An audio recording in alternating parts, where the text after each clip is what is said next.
حضرت عائشہ صدیقہ رضی اللہ تعالیٰ عنہ فرماتی ہیں میں نے نبی پاک صلی اللہ تعالیٰ علیہ وآلہ وسلم کو مرض وصال تک دیکھا ہے، حضور کے وصال تک، کہ حضور قرآن پاک کی آخری 2 سورتیں پڑھ کے سورت فلق اور ناس اپنے ہاتھوں پہ پھونکتے تھے، پھر جسم پہ ملتے تھے۔ قرآن پاک میں شفا ہے۔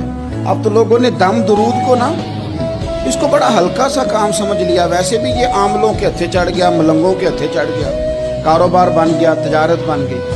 ورنہ قرآن پاک کی آیات پڑھی جائیں تو حضور نے فرمایا سورہ فاتحہ میں شفا ہے، اس میں کرم ہے۔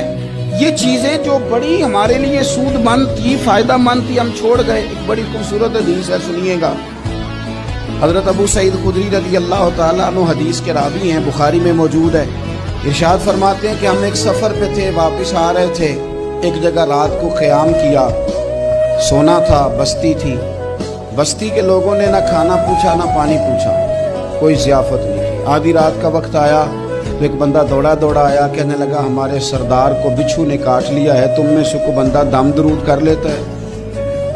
تو ایک صحابی کہنے لگے کر تو لیتے ہیں، پر تم نے چونکہ ہمیں کھانا پانی تک نہیں پوچھا، تم اگر دم کراؤ گے تو مفت نہیں کریں گے۔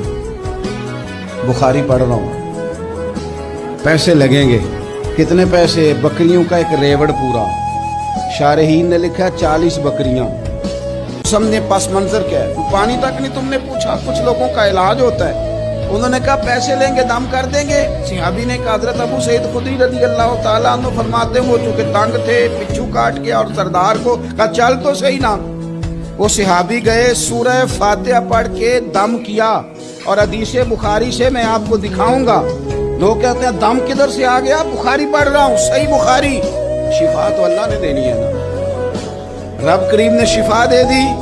بکریاں لے لی، آ گئے جہاں آرام کر رہے تھے اس جگہ۔ صحابہ میں اختلاف ہو گیا، کچھ کہنے لگے بکریاں لینی چاہیے تھی، کچھ کہنے لگے نہیں لینی چاہیے تھی۔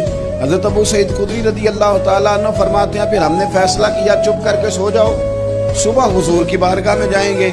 اگر کریم نے کہا لینی چاہیے تھی پھر تو موج بن گئی، اور اگر کہا نہیں لینی چاہیے تھی تو بکریاں ہانگ کے واپس کر جائیں گے۔ مسئلہ کیا ہے؟ کہتے ہیں صبح گئے حضور کی بارگاہ میں، جا کے مسئلہ عرض کیا، یا رسول اللہ انہوں نے بھی پانی کوئی نہیں پوچھا تھا، ہم نے بھی کہا دم کریں گے تو پیسے لیں گے، تو ہم نے یہ بکریاں لی ہیں۔ شارحین لکھتے ہیں 40 تھی شاید۔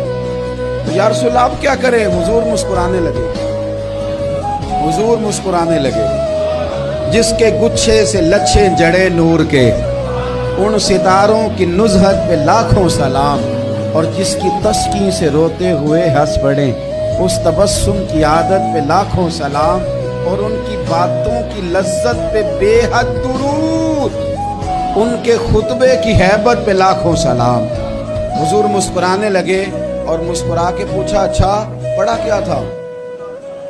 یا رسول اللہ سورہ فاتحہ۔ فرمایا سکھائی کس نے تھی؟